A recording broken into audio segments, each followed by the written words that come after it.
Bihar Indian politics का दिल एक बार फिर चुनाव के महासंग्राम में है। सवाल सबके दिमाग में है, कौन जीतेगा बिहार। लेकिन नंबर्स और प्रिडिक्शन से पहले ज़रूरत है समझने की कि ये मुकाबला है किसके बीच। दो बड़े गठबंधन एनडीए और इंडिया अलायंस। इस वीडियो के पार्ट 1 में हम बात करेंगे एनडीए के बारे में, उसकी स्ट्रेंथ्स, उसकी वीकनेसेस और कैसे ये दोनों मिलकर तय करेंगे बिहार के 2025 चुनाव का नतीजा। एनडीए की सबसे बड़ी स्ट्रेंथ है उसका गवर्नेंस रिकॉर्ड। नीतीश को बिहार में 2 दशक हो चुके हैं, एक तजर्बा, एक कॉन्टिन्यूटी। बीजेपी के साथ मिलकर उन्होंने डबल इंजन सरकार का कॉन्सेप्ट बनाया, एक इंजन पटना में, दूसरा दिल्ली में। इनके पास दिखाने के लिए काफ़ी प्रोजेक्ट्स भी हैं, जैसे कोसी मीठी river linking project, JP Ganga path extension और पटना ड्रेनेज सिस्टम। इन प्रोजेक्ट्स के लिए एनडीए वोटर्स को ये मैसेज देता है, विकास सिर्फ शुरू नहीं हुआ, चल भी रहा है। पीएम मोदी और सेंट्रल गवर्नमेंट के सपोर्ट से हाईवेज, रेल ब्रिजेस और एयरपोर्ट्स लॉन्च हुए, जिससे एनडीए का नैरेटिव मजबूत होता है। अगर दोनों इंजन साथ चलें, बिहार तेज़ चलेगा। एनडीए की दूसरी बड़ी स्ट्रेंथ है उसका ऑर्गेनाइजेशनल सेटअप, स्पेशली बीजेपी का ग्राउंड लेवल नेटवर्क। बूथ से लेकर मंडल तक एक डिसिप्लिन कार्डर सिस्टम। बीजेपी का कैंपेन स्टाइल डाटा ड्रिवन है। वोटर आउटरीच, सोशल मीडिया और बूथ मैनेजमेंट सब साइंटिफिक तरीके से होता है।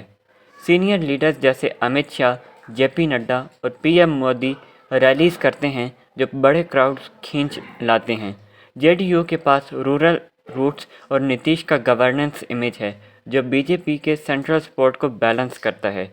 यह कॉम्बिनेशन एनडीए को एक पॉलिटिकल मशीन बनाता है जहां डिसिप्लिन और स्ट्रेटजी दोनों साथ चलती हैं।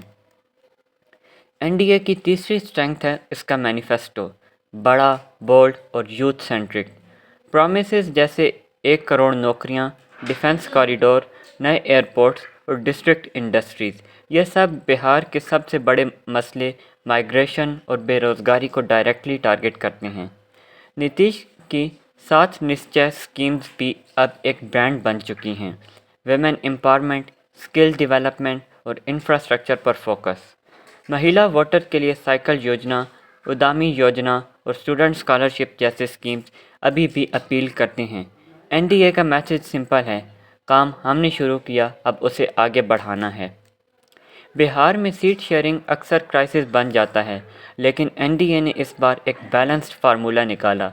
बीजेपी और जेडीयू के बीच 101 सीट्स और बाकी छोटी पार्टीज जैसे एलजेपी, आरवी और एचएएम को उनके हिस्से। इस अप्रोच से एनडीए ने अपने गठबंधन को एक यूनिट के रूप में दिखाया है। जब पूरे वोट एक तरफ से कंसोलिडेट होता है तो हर सीट का मार्जिन मायने रखता है। पॉलिटिकल यूनिटी भी एक मैसेज है, हम लड़ते नहीं, जीतने के लिए मिलते हैं। बिहार की पॉलिटिक्स कास्ट के बिना समझी ही नहीं जा सकती। एनडीए की फिफ्थ स्ट्रेंथ है इसका सोशल इंजीनियरिंग मॉडल। बीजेपी अपनी traditional base upper caste, non Yadav, OBCs और कुछ दलित ग्रुप्स पर टिका है। जेडीयू का कोर है कुर्मी और महादलित वोटर्स। 2025 के डिस्ट्रिक्ट टिकट डिस्ट्रीब्यूशन में भी यह बैलेंस दिखाई देता है। हर हर समाज से विनेबल कैंडिडेट। साथ ही एनडीए का यह भी एफर्ट है कि कास्ट से ऊपर विकास की बात की जाए। क्या वोटर इस नैरेटिव को मानेंगे, यह देखना इंटरेस्टिंग होगा। हर लंबे रूल के साथ एक फटीग आती है और एनडीए भी इससे बचा नहीं है। नीतीश कुमार लगभग 20 साल से बिहार की कुर्सी पर हैं। एक तरफ उनका तजर्बा, दूसरी तरफ लोगों की थकन।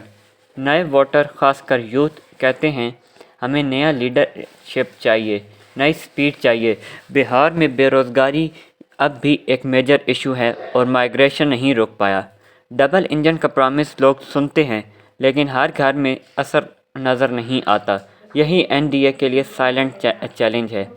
एनडीए के लिए दूसरी वीकनेस है लीडरशिप की क्लैरिटी। नीतीश ने बार बार अपनी अलायंस बदली हैं, कभी आरजेडी के साथ, कभी बीजेपी के साथ, फिर अलग, फिर वापस। ये फ्लिप फ्लॉप इमेज उनके सपोर्टर को भी कंफ्यूज करती है। वोटर्स पूछते हैं, क्या नीतीश फिर से साइड बदलेंगे? बीजेपी भी इस सिचुएशन में कॉशियस है। इनके पास यंग सीएम फेसेस हैं, पर उन्हें ओपनली प्रोजेक्ट नहीं किया गया ताकि नीतीश नाराज़ ना हों। लेकिन इससे एनडीए का लीडरशिप मैसेज वीक पड़ता है।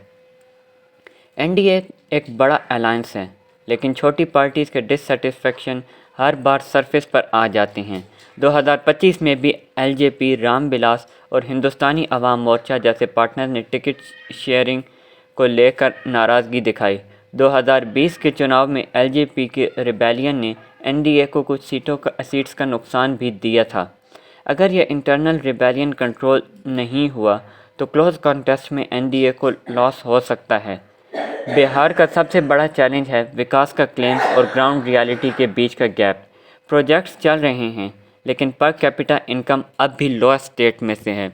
रोज़गार, हेल्थ और एजुकेशन इंडिकेटर्स अब भी स्ट्रगल कर रहे हैं। अपोजिशन इस गैप पर ही अटैक करता है कि विकास का क्रेडिट लेने वाले लीडर्स असल में माइग्रेशन नहीं रोक पाए। यूथ के लिए एम्प्लॉयमेंट अब भी सबसे बड़ा इशू है।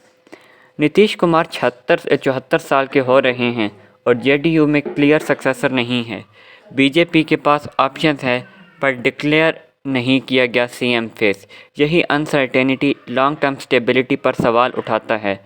वोटर्स सोच रहे हैं नेक्स्ट बिहार को कौन लीड करेगा। यह कन्फ्यूजन एनडीए का फ्यूचर नैरेटिव को वीक बना सकता है। तो ये था एनडीए का फुल एनालिसिस। एक तरफ strong organisation, double engine narrative और गवर्नेंस का रिकॉर्ड, दूसरी तरफ फटीग, कन्फ्यूजन और ग्राउंड रियलिटीज़। 2025 का बिहार चुनाव सिर्फ विकास या कास्ट पर नहीं, बल्कि ट्रस्ट और क्रेडिबिलिटी पर भी होगा। क्या एनडीए अपनी स्ट्रेंथ से अपोजिशन को चैलेंज को ओवर पार करेगा, ये या लोग बदलाव की तरफ देखेंगे? ये फैसला करेगा बिहार का वोटर। अगले पार्ट में हम बात करेंगे इंडिया अलायंस के स्ट्रेंथ और वीकनेसेस पर।